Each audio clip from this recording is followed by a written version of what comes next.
Dear NEET aspirants, प्यारे प्यारे बच्चों, आप सभी का स्वागत है असर्शन रीजन की एक सीरीज में। इस सीरीज में बेटा आपका कंसेप्ट रिवीजन भी होगा और साथ ही साथ क्वेश्चन प्रैक्टिस भी होगी। और जैसा कि हमें पता है कि असर्शन रीजन ऐसे क्वेश्चंस होते हैं बेटा जहां पर एक्चुअली एक क्वेश्चन में ही दो चीजें हैं, दो क्वेश्चन है वो एक्चुअली। यानी कि आपको ये तो जानना ही जानना है कि ये जो लिखा है स्टेटमेंट ये सही है या गलत। उसके बाद जो एनालिटिकल टेक्निक होती है, जो कंसेप्चुअल अंडरस्टैंडिंग की डेप्थ होती है, वो भी यहाँ पर चेक हो जाती है। यानी कि करेक्ट एक्सप्लेनेशन है एक स्टेटमेंट दूसरे स्टेटमेंट का या नहीं है। तो आइए इसको स्टार्ट करते हैं। और आज हमारा टॉपिक है दोस्तों लोकोमोशन एंड मूवमेंट, यानी कि गमन और संचलन। बिल्कुल, इसको हम दोनों ही लैंग्वेजेस में, हिंदी इंग्लिश में आपके सामने लेकर आए हैं। ठीक है बेटा, तो आइए इसको स्टार्ट करते हैं।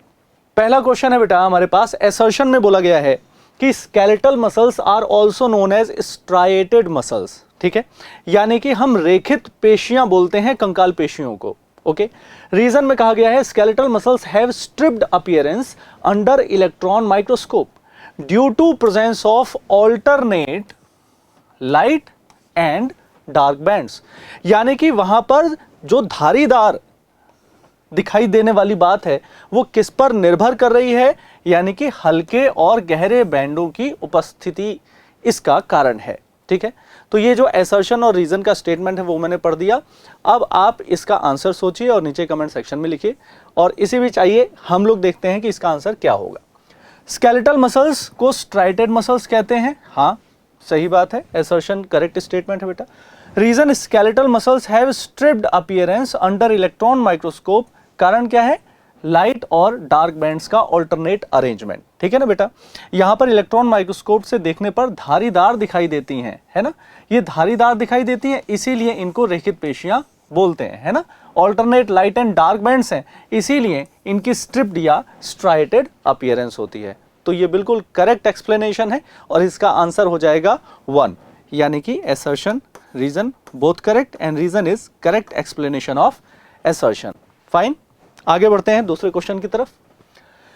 Anaerobic breakdown of glycogen during muscle contraction leads to the production and accumulation of lactic acids in muscles. Muscles में लैक्टिक एसिड का एक्युमुलेशन हो जाता है एनारोबिक ब्रेकडाउन के दौरान। Accumulation of lactic acid in myocytes यानी muscle cells causes muscle fatigue, यानी कि पेशियों में थकान और दर्द जो है वो इन लैक्टिक एसिड के एक्युमुलेशन की वजह से होता है। यह है हमारा रीजन। तो देखें बेटा, anaerobic breakdown of glycogen during muscle contraction lead to the production and accumulation of lactic acid. हाँ बिल्कुल, इसका कारण क्या बताया हुआ है कि लैक्टिक एसिड की वजह से मसल फैटिग और पेन हो जाता है। यह इसका करेक्ट एक्सप्लेनेशन नहीं है बेटा। एनारोबिक ब्रेकडाउन की वजह से लैक्टिक एसिड का जो प्रोडक्शन है उसका पाथवे इस टाइप का होता है कि लैक्टिक एसिड बनेगा, है ना। मसल्स में पेन और फैटिग हो जाता है, इसलिए लैक्टिक एसिड नहीं बनता है। तो यहां पर बातें दोनों ठीक हैं, लेकिन करेक्ट एक्सप्लेनेशन नहीं है। ठीक है, तो assertion and reason both are correct but it is not correct explanation. Fine, तो आइए आगे बढ़ते हैं हम थर्ड क्वेश्चन की तरफ। तीसरा क्वेश्चन है बेटा, एक्टिन और मायोसिन को क्रमशः मोटे और पतले तंतु कहा जाता है। यानी कि एक्टिन को मोटे और मायोसिन को पतले तंतु। ये बात गलत हो गई बेटा। Actin and myosin are called thick and thin filament respectively बोला है बेटा। तो एक्टिन को ये कहना चाहते हैं थिक फिलामेंट, ये तो गलत बात है क्योंकि एक्टिन तो थिन फिलामेंट्स होते हैं, मायोसिन थिक फिलामेंट होते हैं। तो अब क्योंकि असर्शन गलत हो चुका है, कोई बात नहीं, रीजन पढ़ लेते हैं। देखिए, myosin filaments move outwards to overlap the actin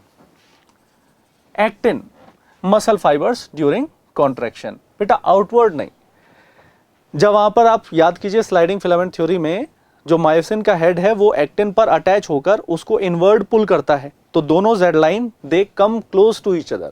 fine, तो इस तरीके से आउटवर्ड नहीं, एक्टिन को इनवर्ड पुल किया जाता है ना। और यहां पर बोल रखा है मायोसिन फिलामेंट मूव, मायोसिन तो कहीं मूव करना नहीं है ना बेटा। तो ऐसा है, तो ये रीजन और असर्शन ये दोनों ही गलत हो जाते हैं और आंसर हो जाता है बेटा इसका क्या, 4। Assertion and reason both are incorrect. आइए बढ़ते हैं नेक्स्ट क्वेश्चन की तरफ, जो कि है हमारा question number 4। Red muscle fibres are also known as aerobic muscle fibres, red को एरोबिक बोला जा रहा है।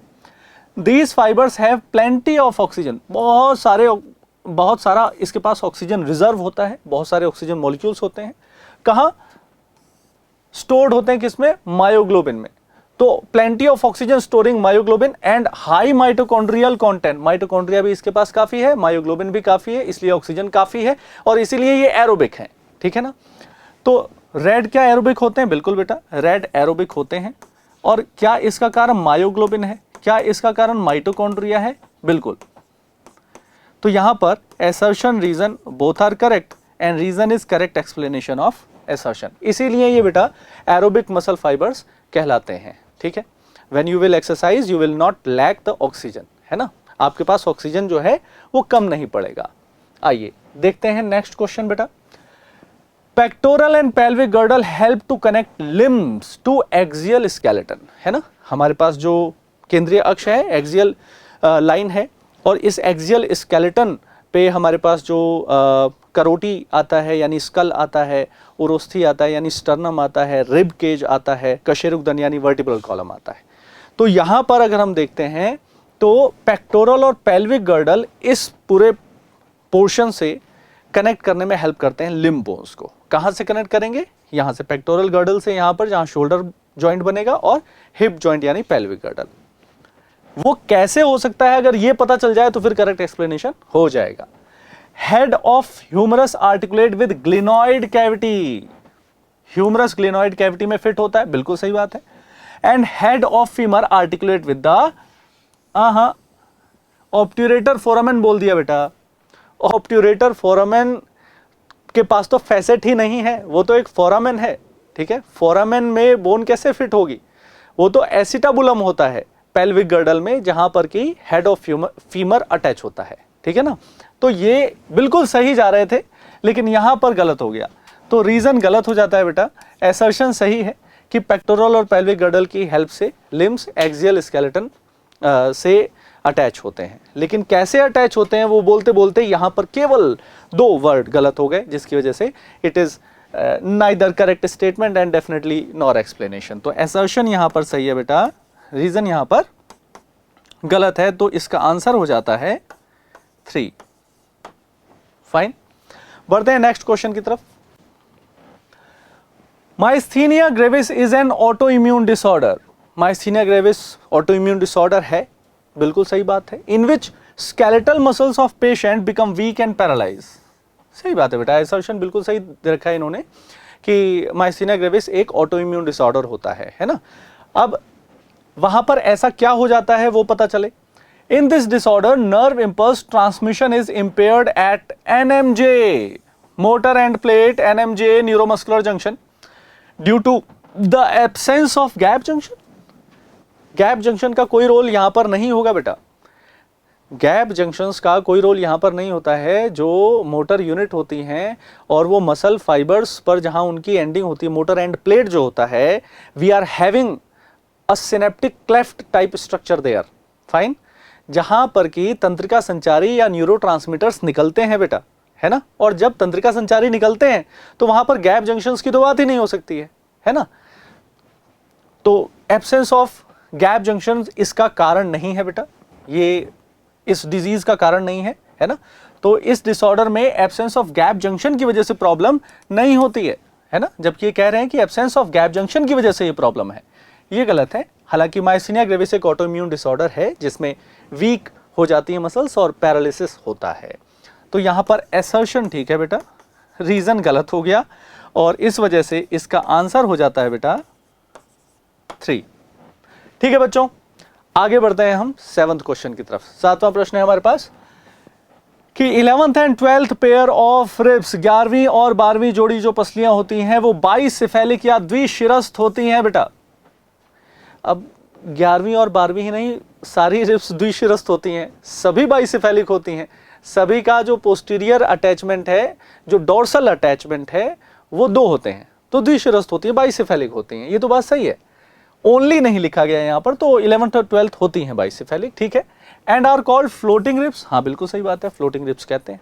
अब ऐसा क्यों है कि बाइसिफेलिक उनको बोलेंगे हम और फ्लोटिंग बोलेंगे? अगर ये पता चल जाए तो करेक्ट एक्सप्लेनेशन हो जाएगा। देखें, floating ribs do not articulate with sternum, सही बात है, but interact dorsally with vertebral column at to surfaces, बेटा दो सरफेस पर, है ना। यहां पर हमारे पास जो कशेरुक दंड के साथ पृष्ठीय भाग में अंतःक्रिया जो है वो दोनों सतहों पर है, इसलिए द्विशिरस्थ वाली बात टू सरफेस पर है, इसलिए बाइसेफेलिक वाली बात ठीक हो जाती है। और फ्लोटिंग रिब्स है यानी कि स्टर्नम से कनेक्ट नहीं है ना बेटा। तो दो जो चीजें कैरेक्टरिस्टिक्स बताई गई हैं 11th और 12th पेयर ऑफ रिब्स की असर्शन में, उन दोनों को एक्सप्लेन किया गया है इस स्टेटमेंट में, रीजन में, ठीक है ना। तो यहां पर assertion, reason both are correct and reason is correct explanation. तो यहां पर आंसर हो जाएगा बेटा हमारा 1, ठीक है। समझ में आ रही हैं चीजें? गुड। बढ़ते हैं नेक्स्ट क्वेश्चन की तरफ दोस्तों। नेक्स्ट क्वेश्चन हमारा है प्रश्न नंबर 8 और जिसमें कहा है cardiac muscles are involuntary, involuntary अनैच्छिक होती हैं बेटा, हृदय पेशियां अनैच्छिक होती हैं, एंड अनस्ट्राइटेड मसल्स यानी कि ये रेखित नहीं होती हैं, है ना। अब देखें अगर तो हमारे पास स्ट्राइटेड में बेटा या रेखित पेशियों में ना दो प्रकार की पेशियां आ जाती हैं, एक तो कंकाल पेशी यानी कि जो स्केलेटल मसल्स होती हैं, और दूसरा होता है बेटा हृदय पेशियां, है ना।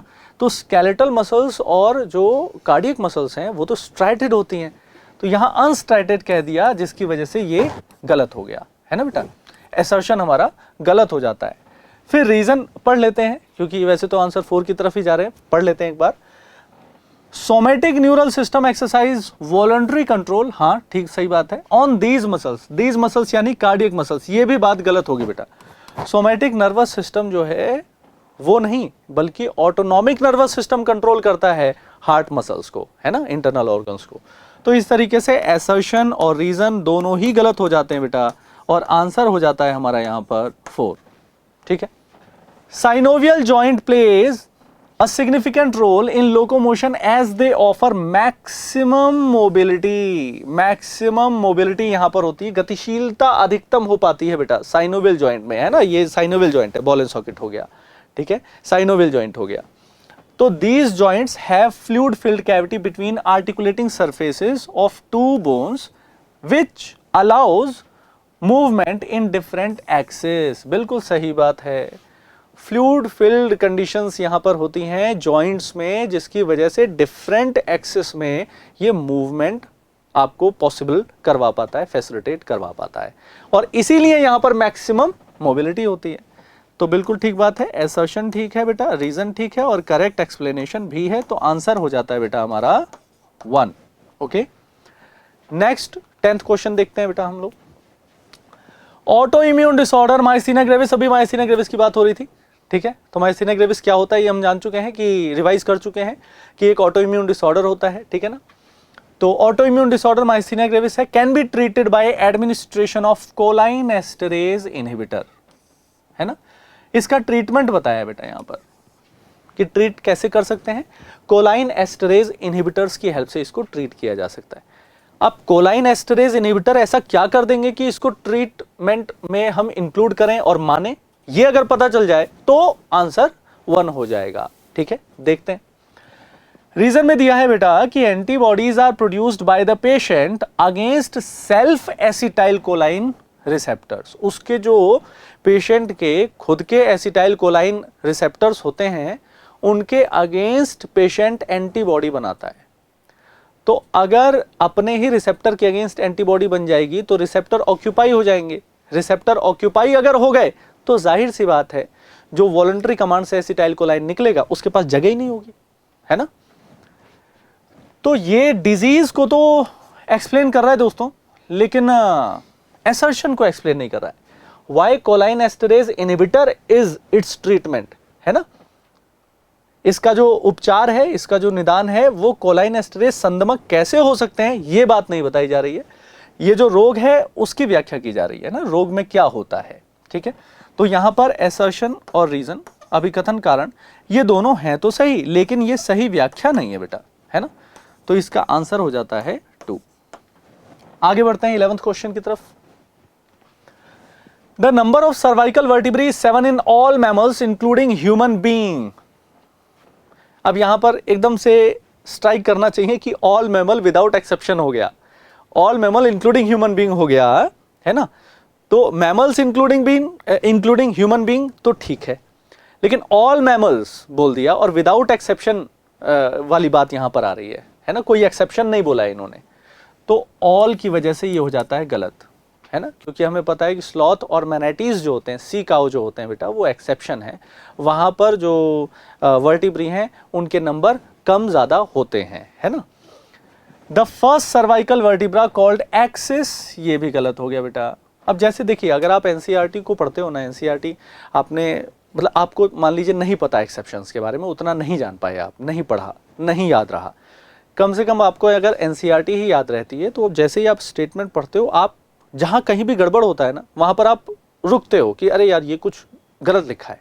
तो वही वाली बात है बेटा, जो अक्ष नामक पहला ग्रीव का शेरुक है तो अक्ष नहीं आएगा बेटा, यहां पर एक्सिस नहीं आता है। पहली जो वर्टिब्रा है हमारे पास, वो होती है एटलस, उसके बाद होता है एक्सिस, ये C1 है और ये C2 है। तो इस तरीके से असर्शन रीजन दोनों ही गलत हो गया बेटा, और आंसर हो गया इसका 4। फाइन, नेक्स्ट क्वेश्चन की तरफ चलते हैं। 12th क्वेश्चन है हमारे पास, during muscle contraction ATP has a significant role to play. बिल्कुल महत्वपूर्ण भूमिका होती है एटीपी की, नो डाउट। इसका कारण हमें मिल जाए, देखें, energy released by hydrolysis of ATP is used by myosin to facilitate formation of actomyosin cross bridge और क्रॉस आर्म। दोस्तों ध्यान से उसमें देख लीजिएगा, क्रॉस आर्म पहले से बनी होती है, क्रॉस ब्रिज तो तभी बनेगा जब एक्टिन और मायोसिन का संयुक्त बनेगा, ठीक है ना, कॉम्बिनेशन आएगा। तो देखें, मसल कॉन्ट्रैक्शन में एटीपी सिग्निफिकेंट रोल होता है, बिल्कुल सही बात। कैसे होता है? क्योंकि भाई उसी की एनर्जी से तो एक्टोमायोसिन क्रॉस ब्रिज बनता है, तो सही बात है। असर्शन रीजन दोनों सही हैं और रीजन करेक्ट एक्सप्लेनेशन भी है, तो इसका आंसर हो जाता है दोस्तों 1। Okay, understood, good. इनसे रिलेटेड अगर आपको कोई भी डाउट आता है तो नीचे कमेंट सेक्शन में आप जरूर पूछें बेटा, है ना, हम लोग रिप्लाई करेंगे आपको और ज्यादा सब्जेक्ट से कनेक्ट करने की कोशिश करेंगे। देखें, 13th क्वेश्चन है दोस्तों की एक्सटेंसर मसल जो होती है, जो मानव पीठ में उपस्थित होती है, प्रसारणी पेशियां, ठीक है, और वो आसानी से नहीं थकती हैं, they do not get fatigued easily, है ना, इजिली वो फैटिग्ड नहीं होती हैं, आसानी से नहीं थकती हैं। क्यों? दे कंटेन, दे मतलब एक्सटेंसर मसल जो है, प्रसारणी पेशियां जो हैं, they contain red muscle fibre, है ना। हमें पता है बेटा, जो वायवीय होती हैं, जो एरोबिक होती हैं बेटा, वो होती हैं रेड, है ना, और उनमें थकान नहीं होती है आसानी से, है ना। तो यहां पर बोला है कि थकान नहीं होती है, यहां पर बोल रहे हैं कि रेड होती हैं, लेकिन पूरा पढ़ लें, कहीं लास्ट में जा जाके गलत हो गया तो वो हमें ध्यान रखने वाली बात होगी। They contain red muscle fibre which store myoglobin. बिल्कुल, अभी हमने इससे पहले भी एक रिलेटेड क्वेश्चन आया था, वहां पर हमने देखा था कि मायोग्लोबिन ज्यादा होता है, माइटोकॉन्ड्रिया भी ज्यादा होता है। That releases oxygen during strenuous condition. बिल्कुल, ऑक्सीजन मोचित करेंगे ये जब भी आवश्यकता होगी, और इसी वजह से इनमें जल्दी से श्रांति या थकान नहीं होगी, है ना बेटा। पेशियों की श्रांति भी बोलते हैं, मसल फैटिग, है ना, थकान भी बोलते हैं। तो ये बिल्कुल सही बात है। तो असर्शन और रीजन ये दोनों ही सही है, और रीजन करेक्टली एक्सप्लेन कर रहा है कि वहां पर मायोग्लोबिन होता है, जिसकी वजह से यहां पर थकान नहीं होती है। तो आंसर हो जाता है बेटा इसका 1, ठीक है, 1 हो जाता है इसका आंसर। अब हमारे पास ये सेकंड लास्ट क्वेश्चन है इस सेशन का, तो देखें, rapid spasm of muscles are seen in tetany. Rapid spasm होता है, यानी कि जो अपतानिका, यानी कि टिटैनी जो अपतानिका होता है, उसमें तीव्र ऐंठन देखी जाती है, रैपिड स्पाज्म होता है मसल का। तो टिटैनी में ऐसा होता तो है बेटा, सही बात है। फिर देखें ऐसा क्यों होता है। There is deficiency of calcium ion in the body fluid. शरीर के तरल पदार्थ में कैल्शियम आयन की कमी होती है। लो प्लाज्मा कैल्शियम लेवल, बिल्कुल इसको हम बोलते ही हैं, दूसरी ही लाइन में बोलते हैं, है ना। तो ये बिल्कुल सही बात है, इसी की वजह से ऐसा होता है ना। इस रोग के होने का जो कारण है वो यहां पर हमें मिल रहा है, ठीक है ना। तो हम ये बिल्कुल सही मानेंगे, असर्शन ठीक है, अभिकथन कारण दोनों ठीक है, और ये सही व्याख्या भी है बेटा, और उत्तर हो जाता है इसका इसीलिए 1, ठीक है। इसके बाद देखिए बेटा last question, sternum is a bone of the appendicular skeleton. हमारा जो उपांगीय कंकाल है, क्या उसमें उरोस्थियां आती हैं? उपांगीय कंकाल तो पार्श्व भाग में स्थित होता है बेटा, ये तो केंद्रीय अक्ष पर है उरोस्थी, है ना। तो ये गलत हो गया बेटा, है ना, ये स्टेटमेंट जो है ये कथन गलत हो गया। और it is ventrally placed, ventral यानी कि अधर भाग में स्थित है, हाँ ये तो बात ठीक है। And provide surface for attachment of all 12, सभी की सभी 12 जोड़ी पसलियां क्या यहां से जुड़ पाती हैं? नहीं भाई, शुरू की 7 जो हैं वो तो वास्तविक होती हैं, ट्रू होती हैं। उसके बाद बेटा कूट होती हैं, यानी कि जो हमारी जो 8वीं 9वीं और 10वीं जोड़ी है पसलियों की, वो 7वें के काचाभ उपास्थल से जुड़ती है, तो इसलिए वो भी जुड़ तो रही है। लेकिन ये जो 11वीं और 12वीं होती है, जो प्लावी होती हैं, फ्लोटिंग होती है बेटा, वो थोड़ी जुड़ती हैं, तो अधर भाग में स्थित होती है। यहां तक तो ठीक था, लेकिन इसके बाद गलत हो गया, है ना। तो उरोस्थी उपांगीय कंकाल भी नहीं होता। तो यहां एसर्शन और रीजन, अभिकथन कारण, दोनों ही गलत हो जाते हैं और उत्तर आ जाता है दोस्तों हमारा 4। ठीक है, तो उम्मीद करते हैं कि इस सीरीज से आपको बहुत बहुत फायदा होने वाला है। हमारे साथ जुड़े रहिए बेटा, और कंसेप्ट का रिवीजन करते जाइए, क्वेश्चन की प्रैक्टिस करते जाइए। एसर्शन रीजन बहुत इंपॉर्टेंट रोल प्ले करते हैं आपकी अंडरस्टैंडिंग में, है ना। तो हमारे साथ अपने चैप्टर्स को रिवाइज करते जाइए, जुड़े रहिए। धन्यवाद।